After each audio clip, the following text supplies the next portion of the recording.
जय माता दी मित्रों, स्वागत है आपका हमारे YouTube चैनल एस्ट्रो टुडे में। मैं पंडित BN शास्त्री। आज हम बात करने वाले हैं हमारे इस विशेष कार्यक्रम में हम करवा चौथ के बारे में। क्या है करवा चौथ का महत्व, क्यों करवा चौथ का व्रत स्त्रियां रखती हैं, करवा चौथ कब है, उसके बारे में संपूर्ण जानकारी आपके समक्ष में प्रस्तुत करता हूं। सबसे पहले बहुत सारी चीज़ों में जो कन्फ्यूज़न है, समस्या है, वो ये है कि आप लोगों को सबसे बड़ी समस्या ये आ रही है इस माह की करवा चौथ 3 तारीख की है या 4 तारीख की है। उसके लिए सबसे पहले मैं आपको बताऊंगा कि करवा चौथ जो इस बार मनाई जाएगी वो 4 नवंबर 2020 को मनाई जाएगी। उसका कारण है क्योंकि करवा चौथ जो मनाई जाती है वो कार्तिक मास के कृष्ण पक्ष के चतुर्थी तिथि को मनाई जाती है और ये चतुर्थी तिथि इस बार 4 नवंबर 2020 को पड़ रही है। तो करवा चौथ का जो व्रत है जो मनाई जाएगी वो 4 नवंबर 2020 को मनाई जाएगी। अब हम बात करते हैं कि करवा चौथ मनाने का क्या महत्व है, क्यों मनाई जाती है करवा चौथ। तो उसके पीछे कई सारी कहानियां हैं, उसके बारे में हम चर्चा करेंगे। उससे पहले मैं आपको एक चीज़ और बताऊंगा। करवा चौथ के व्रत का जो शुभ आरंभ है, करवा चौथ व्रत जब आरंभ होगा उसका जो समय है वो 3:24 तड़के यानी सुबह का है। 3:24 से करवा चौथ के व्रत का शुभारंभ हो जाएगा और जो कथा है, जो कथा सुनने का समय रहेगा वो आपका 5:24 शाम से 6:52 तक का कहानी का समय रहेगा। जो हम करवा चौथ में जो स्त्रियां हैं जो कहानी सुनते हैं वो जो समय रहेगा वो शाम को 5:24 से 6:52 तक का समय रहेगा। इसके बाद अब मैं आपको बताता हूँ करवा चौथ के बारे में। देखिए, करवा चौथ की कई सारी कथाएं हैं, उसमें से जो 2 कथाएं वो है, एक जो कथा है वो करवा नाम की एक स्त्री थी उसके बारे में, और दूसरी जो कथा है वो वीरवती की कथा है। जो हम लोग देश विदेश में, इंडिया में, कनाडा में, USA में जितनी भी स्त्रियां हैं जो भी करवा चौथ का व्रत रखती हैं, जिसमें आपको बिना पानी पिए जो व्रत होता है उसकी जो कथा होती है या उसके बारे में ये 2 कथाएं हैं जो हम लोग बचपन से या स्त्रियां हैं जो शादी के बाद सुनते आए हैं। तो सभी जगह यही 2 कथा प्रचलित हैं। इस कथा के पीछे भी एक रहस्य है जो हमारे पौराणिक कथाओं में है। तो उसके बारे में अगर मैं आपको बताऊं तो करवा चौथ में जो करवा नाम की स्त्री है उसके एक कथा के बारे में मैं आपको विवरण कर देता हूं ताकि आपको जानकारी रहे। देखिए, करवा नाम की एक स्त्री थी, उसके 7 भाई थे जो उनसे छोटे थे और कुछ बड़े थे। 7 भाइयों में एक अकेली स्त्री थी, अकेली महिला थी करवा नाम की। तो उसका शादी के बाद जब वो अपने मायके अपने भाई के घर आती है तो उस समय वो करवा चौथ पर व्रत रखती है। तो उसका कारण क्या है कि करवा चौथ पर जब वो व्रत रखती है और उसके भाई उसको इतना प्रेम और स्नेह करते हैं कि उसके बिना वो लोग खाना भी नहीं खाते थे।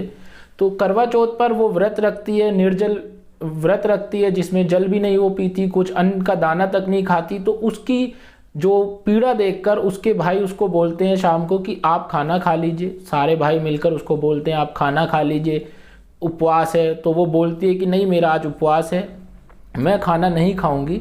तब पश्चात उसके जो छोटे भाई होते हैं वो उसको, क्योंकि वो परेशान है, उसकी पीड़ा उनको देखी नहीं जाती, तो वो पीपल के पेड़ पर चढ़कर एक दिया जला देते हैं और उसके आगे एक छन्नी रख देते हैं और अपनी बहन को आकर बोलते हैं कि चांद निकल आया है, आप व्रत अपना खोल सकते हैं और खाना खा सकते हैं। इस बात को सुनकर उसकी बहन इतना खुश होती है और वो भागकर सीढ़ियों से चढ़कर घर की छत पे जाकर उसको देखती है और वो जो दिया वो जलाते हैं वो इस प्रकार का लगता है कि जैसे चांद न दिख गया हो, चतुर्थी का चांद उन्हें नजर आता है। तो वो खुश होकर उसको देखकर चांद को अर्घ देकर और अपना भोजन कर लेती है, उपवास अपना समाप्त कर लेती है।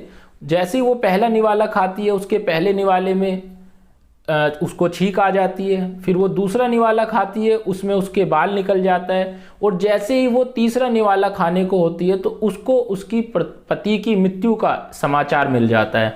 उसे सुनते ही वो बौखला जाती है, पागल हो जाती है और वो परेशान होकर भाग दौड़ी चली आती है। तब उसकी भाभियां उसको ये चीज़ें बताती हैं कि आपको गलत बोलकर, झूठ बोलकर आपके भाइयों ने, आपके प्रेम में अंधे होकर आपके भाइयों ने आपको झूठ बोला कि चांद निकल गया है, जबकि चांद अभी तक नहीं निकला है। तो ये सुनकर वो बहुत ज़्यादा परेशान होती है और उसकी पीड़ा इतनी बढ़ जाती है कि, और वो एक कसम खाती है कि मैं अपने पति को जीवित करूंगी अपनी तपस्या से, अपनी आराधना से इसको जीवित करूंगी। और वो अपने पति की जो अंतिम संस्कार नहीं होने देती और उसकी जो मृतिक शरीर होता है उसके पास ही बैठ जाती है। पूरा 1 साल बाद पूरे 1 साल बाद जब दोबारा से करवा चौथ आती है और उसके पति के मृत शरीर पर एक सुई नुमा घासें उग जाती हैं, जिसको हम सुई कहते हैं, उस नुमा घासें उग जाती हैं।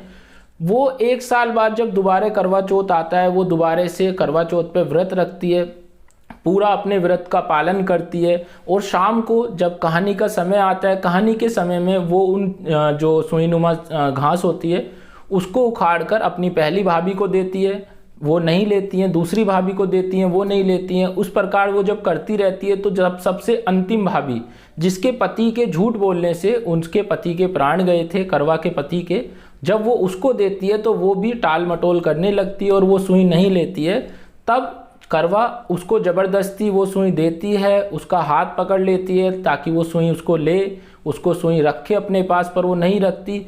करवा बार बार कोशिश करती है और उसकी इस कोशिश से प्रसन्न होकर वो उसकी छोटी भाभी अपनी सबसे छोटी उंगली को चीर कर और उसमें से अपने अमृत को, क्योंकि वो उसके पति ने झूठ बोलने से उसके पति के प्राण गए थे, तो वो उसको बताया जाता है कि इसी स्त्री के सुई लेने से आपके पति को दोबारा से प्राण वापस आएंगे।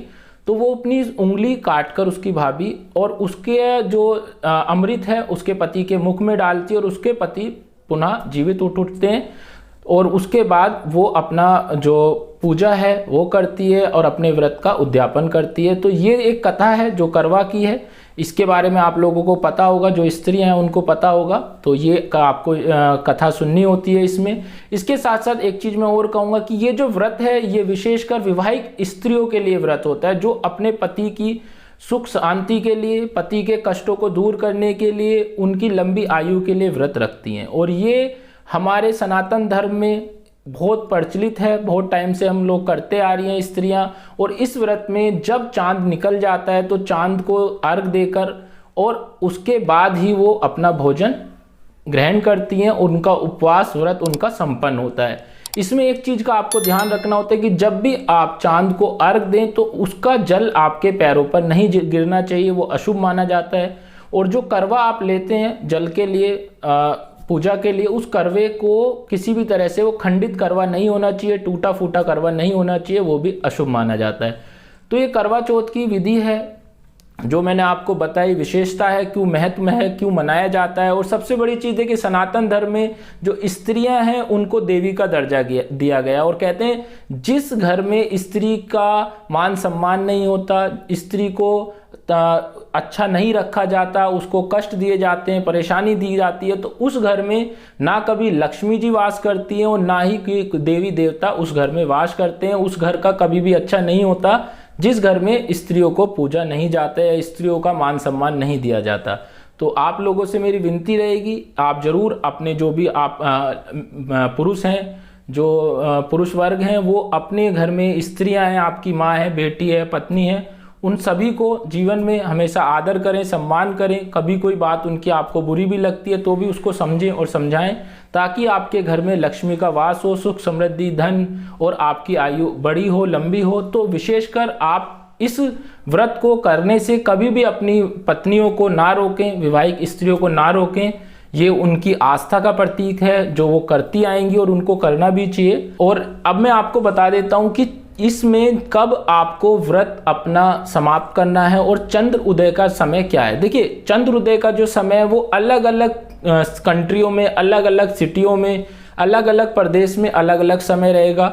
जो नॉर्मल समय रहेगा पूरे इंडिया का वो रहेगा 6:57 के बाद कभी भी चंद्रोदय हो सकता है, तो वो आपका समय रहेगा। उसके बाद जो अलग अलग सिटियों का समय रहेगा, प्रदेशों का समय रहेगा, वो मैं अपनी वीडियो में आपको स्क्रीन पर दिख भी रहा होगा, आप उसमें से चाहें तो नोट कर सकते हैं ताकि आपको आसानी रहे व्रत का उद्यापन करने में, व्रत समापन करने में। तो ये आप जरूर कीजिएगा। और इसकी जो भी जानकारी है, आप अगर चाहते हैं कुछ भी तो आप पूछ सकते हैं।